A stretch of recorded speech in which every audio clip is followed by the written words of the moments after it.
Bonjour à tous, on se retrouve pour la troisième partie de notre petit jeu des vacances sur Unity. Donc dans la première et deuxième partie, que je vous mettrai en description dans les commentaires, on avait vu la création d'un décor sur Unity, on avait vu comment rajouter un contrôleur de type joueur, donc un caractère contrôleur qui réagit donc aux touches pour pouvoir avancer, reculer et faire des actions.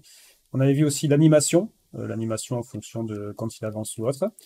Donc voilà, avec les collisions bien sûr sur les objets. Et donc aujourd'hui là pour la dernière partie, on va s'occuper de la caméra, car aujourd'hui la caméra elle ne suit pas le joueur. Du coup quand il part comme ça au loin, ben, on le perd et on ne sait plus où on est. Donc on va s'occuper du script de la caméra tout en aussi regardant un petit peu la fonctionnalité sur les triggers qui permet de déclencher des événements quand un objet entre dans une zone d'un autre objet. Donc voilà pour la troisième partie, c'est parti. Ce qu'on va commencer à faire au niveau de nos assets, ça va être donc de créer un nouveau script. Donc, comme on va s'occuper de bouger la caméra en fonction du joueur, on va l'appeler player follow, le script. Donc, ce script, qu'est-ce qu'il va faire? Donc, nous, on a une caméra, on a un joueur qui va bouger, et donc nous, avec notre caméra, on veut être autour du joueur, qui va donc bouger en fonction de la souris, à droite et à gauche, tout en restant centré, son point focus sur le joueur. Donc en gros, ça va tourner autour du joueur comme ça, tout en gérant aussi l'avancée et les mouvements du joueur. Donc c'est ce que l'on va faire tout de suite. Donc pour cela, un petit peu comme on avait fait avec notre joueur, on va s'occuper donc de transformer la position de notre caméra en temps réel en fonction de la position de notre joueur. Donc on va déclarer une variable de type donc transform, qui va donc être le point de focus sur lequel on veut se baser, à savoir notre joueur. Donc je l'appelle player transform. Comme bien sûr on va bouger dans un univers 3D, on va donc déclarer une variable type private vector3. Voilà, donc parce que c'est elle qui va s'occuper de gérer les transformations. Et donc ça va être la position de notre caméra. Donc je l'appelle caméra offset. Donc, voilà. Ensuite, bouger avec la souris autour du joueur. Si on n'applique pas une certaine vitesse sur notre souris, ça va être très très long. Ça veut dire que ça va se déplacer tout doucement et ça va être vraiment pénible. Donc on va de suite créer une variable publique que l'on pourra justement adapter en fonction de nos choix, qui est de type float, qui va être donc la vitesse de notre caméra. Donc je vais l'appeler rotation speed. Et par défaut, on va la mettre à 5 et on ajustera en fonction du jeu. Donc ce qu'on va faire lors de lancement de l'application, lors du lancement du jeu, on va déjà s'occuper de la position de notre caméra. C'est-à-dire que si par défaut, notre caméra, on veut la mettre suivre le joueur et que on ne prend pas la distance entre la caméra et du joueur, on va se retrouver avec une caméra dans le joueur. Et du coup, c'est pas ce qu'on veut. C'est comme si on était en fait en vue à l'intérieur du personnage. Nous, on veut vraiment être un petit peu derrière et tourner focus autour de cette position. Donc en gros, par défaut, on va prendre la position donc de notre objet sur lequel je suis, donc la position de la caméra. Donc comme ce script-là va être assigné à la caméra, la position de la caméra, c'est donc notre objet transform.position. Et on va la déduire de notre position de notre joueur. Donc il me propose le player transform.position. Voilà, donc ça c'est à l'initialisation au lancement du jeu. Ensuite, comment gérer une rotation autour d'un objet? Et pour cela, on a une fonction sous Unity qui s'appelle quaternion. Donc la fonction quaternion, qu'est-ce qu'elle fait? Elle permet de créer une rotation en fonction d'un axe. Donc nous, ça va être l'axe des Y. Et elle fait une rotation d'un certain degré autour de cet axe. Nous, le certain degré, comme on peut le voir dans l'exemple ici de 30, ça va pas être 30 degrés, on ne veut pas tourner de 30 degrés, on veut tourner librement tout le temps autour en fonction d'une position de souris à droite ou à gauche.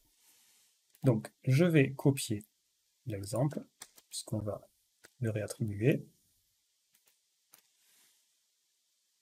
Je reviens sur mon script, et donc on va donc créer notre objet quaternion. En anglais, quaternion. Voilà, et donc nous, ça va être l'angle de la caméra. Donc on va l'appeler cam angle. Et donc je colle mon quaternion angle axis. Donc, le deuxième élément, c'est l'axe sur lequel on veut tourner. Donc nous, c'est l'axe des Y, donc c'est le vecteur 3 up, donc ça c'est bon. Et l'élément, le nombre de, enfin la rotation que l'on veut appliquer en angle, nous, ça va pas être de 30 degrés, ça va être en fonction de la souris, droite-gauche, auquel on appliquera la vitesse de rotation. Donc du coup, exactement comme on avait fait avec notre player qui bougeait, on va utiliser la méthode input, getAxis. Sauf que là, au lieu d'aller chercher une touche de clavier ou autre, on va aller chercher l'événement de la souris sur l'axe des X, c'est-à-dire droite-gauche. Mouse Y, ça serait au bas, mouse X, droite et gauche. Que je multiplie à notre rotation, sinon ça va être vraiment lent et ça va pas être agréable du tout. Donc voilà. Donc là, j'ai créé mon événement de rotation autour d'un point focus qui est l'axe des Y. Du coup, je vais appliquer cette rotation à notre position de caméra en temps réel. Donc la position de la caméra, c'est celle qu'on a mis ici. Donc voilà, donc elle va recevoir quoi? Eh bien, elle va recevoir l'angle que multiplie la position. Voilà, c'est-à-dire en temps réel, tu prends la position et tu mets l'angle que l'on vient de faire en fonction de la position. Et voilà, droite-gauche, tout le temps, et on fait ça constamment, en temps réel. Donc là, j'ai fait mes calculs, mais je n'ai pas encore appliqué le mouvement. Maintenant, je vais appliquer le mouvement de transformation à mon objet caméra. Donc pour cela, je vais déclarer de nouveau un vecteur 3. On va appeler newPos pour new position. Et donc notre vecteur 3 de cette position, ça va être quoi? Ça va être l'endroit que je suis en train de regarder, donc le player transform position, auquel j'ajoute la nouvelle position que je veux calculer. C'est-à-dire que j'ai un point A, et je regarde vers mon joueur. Je veux aller au point B parce que je vais aller vers la droite. Du coup, je vais faire une transformation entre ce point A et ce point B, tout en gardant la vue sur mon joueur. Si on applique cette transformation directement, on va avoir cette transformation qui va se faire de manière linéaire. Donc si je mets un grand coup de souris à droite ou à gauche, c'est une transformation linéaire. Ça marchera, mais c'est pas ce qu'on veut. Nous, on veut une transformation qui soit de manière cyclique. Pardon, pas de manière cyclique, qui soit de manière arrondie, c'est-à-dire qu'on tourne autour de l'objet. Donc même si on va vite, on prend le temps d'y aller, pas de manière linéaire, mais de manière arrondie. Donc pour cela, on a une fonction qui nous permet de le faire aussi sur Unity, donc qui est la fonction SLERP, qui va donc appliquer une interpolation entre deux vecteurs. La fonction LERP va la faire de manière linéaire, et la fonction SLERP va le faire de manière sphérique. C'est exactement ce qu'on recherche. Vecteur de départ, vecteur d'arrivée, et on se fait une sphère entre les deux. Donc voilà, là aussi vous avez pas mal d'exemples sur l'aide Unity qui vous permet de faire cette transformation. Donc nous, on va l'appliquer. Donc du coup, on va faire quoi? On va l'appliquer à notre objet caméra, donc c'est-à-dire l'objet sur lequel je suis actuellement, transform.position. Et donc cette position, ça va être quoi justement? Et ça va être notre vecteur 3.SLERP qui prend trois paramètres, le point de départ, le point d'arrivée, et une rotation de 0 à 1 si on veut la faire entièrement, ou de 0 à 0, si on veut la faire de la moitié, donc 50%, on mettra 0,5. En fait, cette troisième option, c'est si vous voulez aller jusqu'au bout de votre sphère. Donc voilà. Donc nous, on veut partir de quel endroit? De l'endroit sur lequel je suis actuellement. Donc je remets la position de départ, c'est là où je suis actuellement. On va aller vers où? Vers la nouvelle position. Et du coup, est-ce qu'on veut faire tout le mouvement? Ben là, c'est à voir suivant nos choix. Donc nous, on va mettre par défaut 0,5 pour voir ce que ça donne. On l'augmentera ou on le réduira si besoin, mais là déjà, ça devrait être plutôt pas mal. Voilà, donc là, on aura fait notre transformation et normalement, il va regarder toujours notre joueur, mais on va quand même se couvrir en disant que après la transformation, plus ou moins rapide, on veut voilà, qu'il regarde toujours la cible, c'est-à-dire le joueur, là. Et nous, notre cible, ça va être ce qu'on mettra bien sûr en paramètre, hein, notre player transform, mais nous, on veut qu'il regarde toujours le player transform. Voilà. Pour rappel, le player transform, c'est une variable publique. C'est lorsque l'on va appliquer notre script à notre caméra, on va lui dire, ben, tu regardes tel objet. Donc là, nous, ça sera notre joueur, mais on pourrait aussi regarder un arbre, un bâtiment ou autre, ça marcherait exactement pareil. Donc voilà, donc je retourne sur Unity. Alors, il me met une erreur. Alors, j'ai peut-être mal écrit quaternion, donc on va aller le récupérer sur l'aide.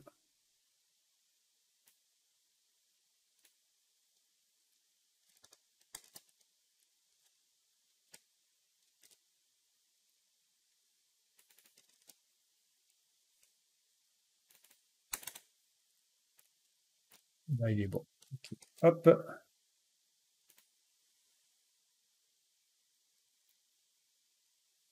Ok, j'ai plus d'erreur. Du coup, ben, le script player follow, nous on va aller récupérer notre caméra, donc qui est ici, et on va aller lui glisser ce nouveau script. Et donc, en player transform, on attend un objet transform, c'est-à-dire qu'est-ce que, avec la caméra, qu'est-ce que l'on vise? Ben, nous, on va viser notre policière, qui est ici. Donc pour cela, je vais la récupérer. Alors bon, elle est ici.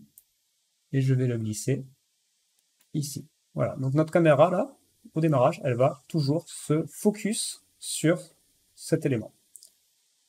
J'exécute. Et voilà, vous voyez, j'ai ma caméra qui est bien maintenant focus sur la personne. Et si je bouge, vous voyez, la caméra, elle suit. Elle suit, je peux tourner autour. Et voilà. Bon, c'est ce qu'on voulait. Bon, là, la caméra, elle est un petit peu bas. Si on veut la remonter, en fait, comme la caméra regarde la femme policière, et donc l'objet transforme de la femme policière, qui doit être certainement le centre de l'objet doit être ses pieds, du coup on est au niveau des pieds. Donc ce qu'on peut faire, si on peut reprendre notre objet policier, et on peut dedans lui créer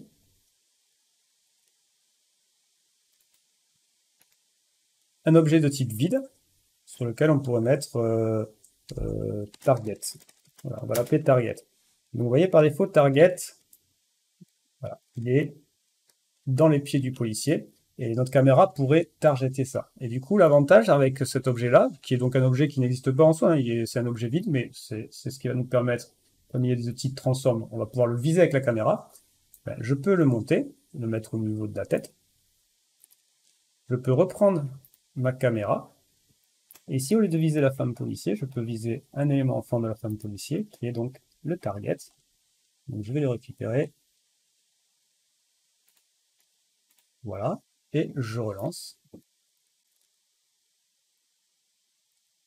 Et vous voyez, la caméra, elle est un peu plus haute. Et, enfin, la caméra est basse, mais elle regarde un peu plus vers le haut. Donc du coup, déjà, ça nous va mieux.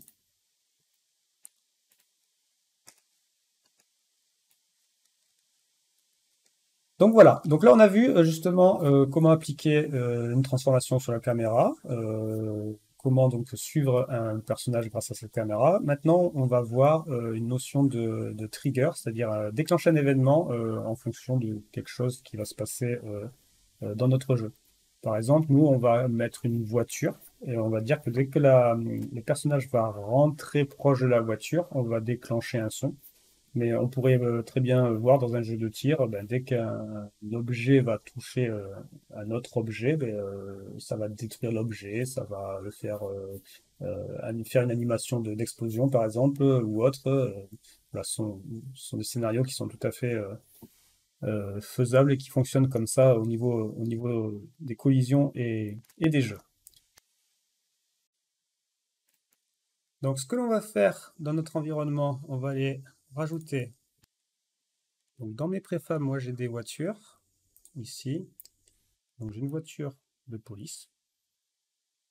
Donc on va la mettre sur la route.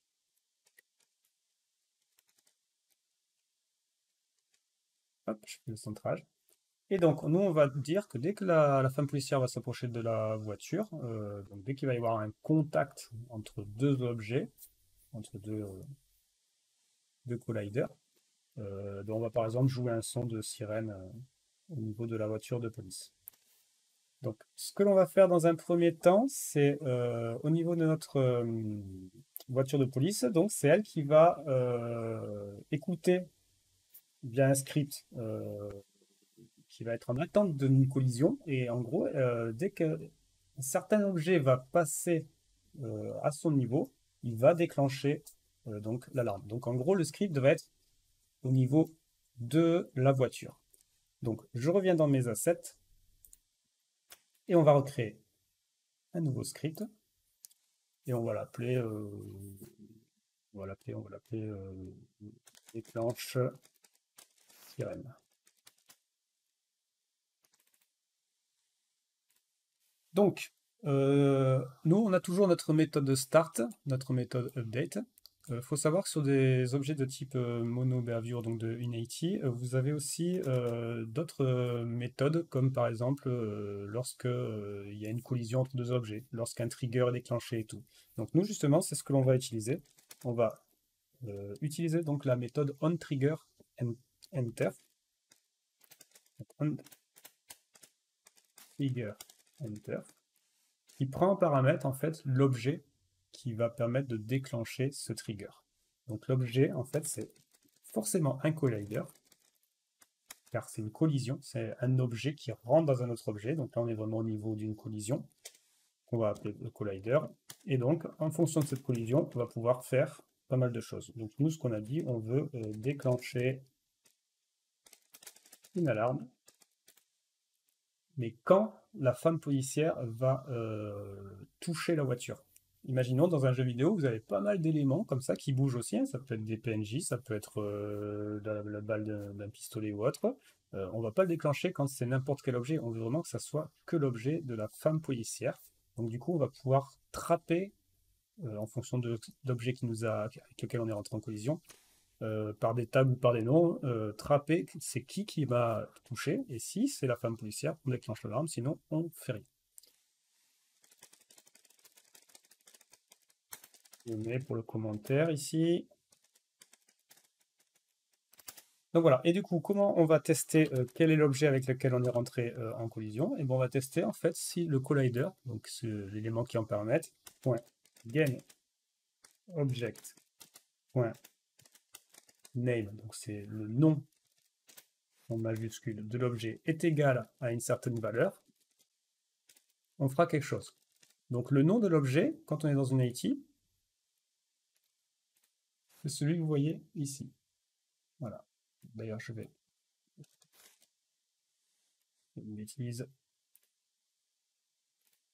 Je vais le copier-coller. Voilà, donc je vais dire, quand il y a une collision détectée entre cet objet et la femme policière, et bien c'est là on va faire notre action. Donc nous, ça sera une sirène. Voilà, donc pour vérifier si notre collision fonctionne, on va utiliser le debug, qui nous permet dans la console d'Unity d'écrire des choses pour voir si ça fonctionne. Donc je vais mettre super, et si ça marche. Donc voilà pour notre script. Donc là, c'est vraiment un script assez simple. Donc, du coup, je vais appliquer ce script à notre voiture. Donc je vais déplacer le script, donc voilà. Et notre voiture elle est constituée de mesh collider, c'est-à-dire c'est ce que vous voyez en bord orange ici, là, qui suit exactement la voiture. Nous, on va créer un box collider. Vous voyez, donc là, vous avez l'élément, voilà, et on va un peu l'agrandir pour que la femme policière puisse rentrer dedans, parce que si c'est trop collé au milieu, ben, comme l'objet déjà a une notion de collision, on ne pourra pas le déclencher. Donc du coup, on va augmenter un peu, vous voyez, la taille des X, et du coup, dès qu'on rentre dans cette zone, il va y avoir une collision. Comme c'est un objet qui est soumis à la propriété, à la méthode onTrigger, on va lui dire qu'il est triggerable. Donc on n'oublie pas de cocher le isTrigger ici pour dire que cet objet, eh bien, il écoute un événement sur le onTriggerEnter. Voilà. On va lancer.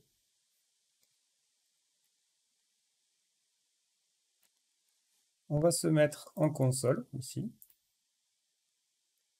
Et donc, ben, si j'avance, vous voyez, j'ai eu le debug qui s'est mis dès qu'on est approché de la voiture, avec le super. Donc notre trigger fonctionne, il est prêt. Maintenant, on n'a plus qu'à jouer un son. Donc du coup, on va aller chercher un son de sirène.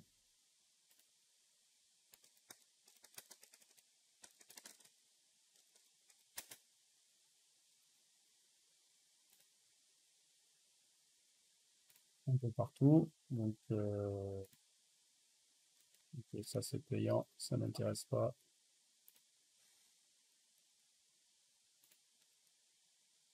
Donc sirène de gendarmerie. Je télécharge. Donc c'est du Wave.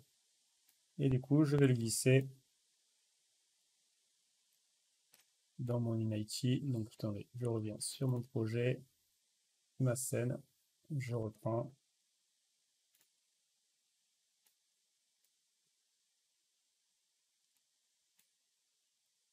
Et voilà, donc j'ai mon son ici, qui est prêt donc à être joué. Donc on peut l'écouter.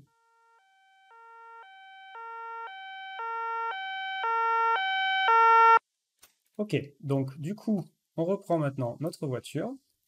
Et donc c'est elle qui va déclencher le son lorsque le trigger va être déclenché. Pour cela, je rajoute un nouveau composant qui s'appelle audio source.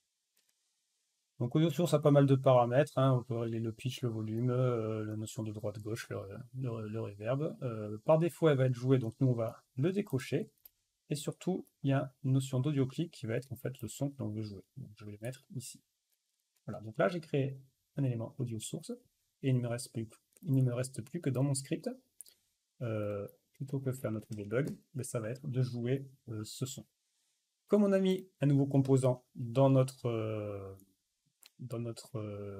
objet de type voiture, il faut d'abord aller le chercher, avec start, et comme ça on pourra bien sûr le déclencher. Donc on va créer une variable audio source, on appelle audio, voilà. Ça nous permet de dire au démarrage de l'application, exactement comme on a fait pour pas mal de choses, hein. GameObject va chercher sur cet élément le composant de type audio source, type audio source.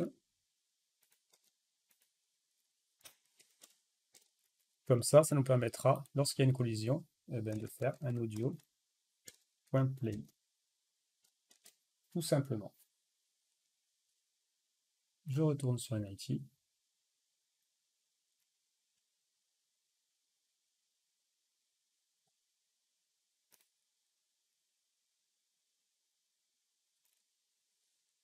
Voilà, donc là, c'est parti.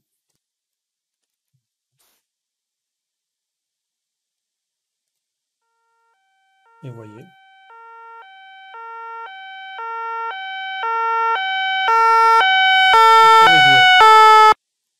Hop, parce qu'il est un peu fort.